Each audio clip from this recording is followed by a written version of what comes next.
Assalamualaikum warahmatullahi wabarakatuh. Perkenalkan, nama saya Raifa Rasendria Haski dari kelas 1B dengan NIM 2501688. Di sini saya akan menjelaskan materi mengenai prinsip dan kriteria dalam seleksi bahan pustaka. Seleksi bahan pustaka adalah proses mengidentifikasi bahan pustaka baru yang akan ditambahkan pada koleksi yang telah ada di perpustakaan. Seleksi bahan pustaka merupakan kegiatan penting karena berhubungan dengan mutu perpustakaan yang bersangkutan. Prinsip dalam pemilihan bahan pustaka. Yang pertama, pandangan tradisional. Prinsip ini mengutamakan nilai intrinsik untuk bahan yang akan dikoleksi perpustakaan.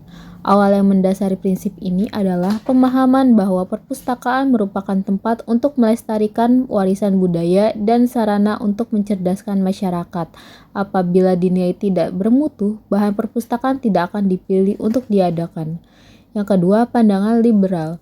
Prioritas pemilihan didasari atas popularitas, artinya kualitas tetap diperhatikan tetapi dengan lebih mengutamakan pemilihan karena disukai dan banyak dibaca atau mengikuti selera masyarakat pemakai. Yang ketiga, pandangan pluralistik.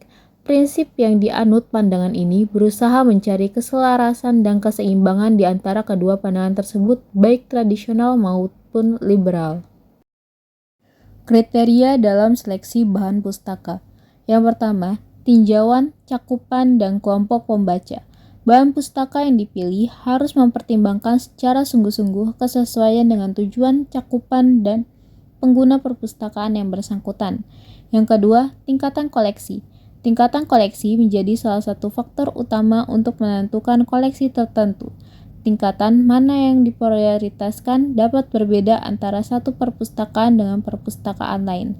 Dasar perbedaan ini dapat ditimbulkan oleh adanya tipe perpustakaan yang berbeda-beda. Otoritas dan kredibilitas pengarang. Otoritas pengarang harus ditentukan secermat-cermatnya. Jika pengarang bukan pakar yang dikenal dalam bidangnya, kualifikasinya dalam penulisan buku harus diteliti dengan baik. Keempat, harga. Harga publikasi dapat diketahui melalui bibliografi. Sebuah buku hanya dapat dinilai lewat buku itu sendiri.